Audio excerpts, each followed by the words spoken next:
മന്ത്രി വീണ ജോർജിനെതിരെ കണ്ണൂർ റെയിൽവേ സ്റ്റേഷനിൽ പ്രതിഷേധിച്ച KSU നേതാവിന്റെ വീടിന് നേരെ ബോംബേറ്.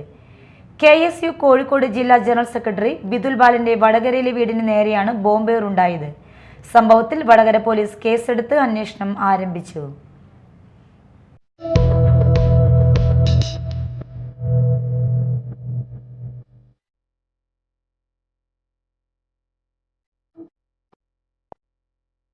കഴിഞ്ഞ ദിവസം കണ്ണൂർ റെയിൽവേ സ്റ്റേഷനിൽ ആരോഗ്യവകുപ്പ് മന്ത്രി വീണ ജോർജിനെതിരെ കരിങ്കൊടി പ്രതിഷേധം നടത്തിയ KSU പ്രവർത്തകരിൽ ബിദുൽ ബാലൻ ഉണ്ടായിരുന്നു. തലശ്ശേരി ബ്രണ്ണൻ കോളേജ് വിദ്യാർത്ഥിയായ ബിദുൽ ഈ കേസിൽ റിമാൻഡിലാണ്. അതിനിടെയാണ് വടകര തോടന്നൂരിലെ ബിദുലിന്റെ വീടിന് നേരെ ഇന്ന് പുലർച്ചെ അക്രമമുണ്ടായത്.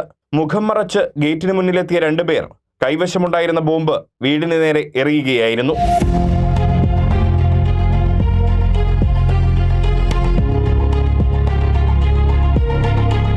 ബിദുലിന്റെ മാതാപിതാക്കൾ മാത്രമുണ്ടായിരുന്ന വീടിന് നേരെയാണ് അക്രമം നടന്നത്.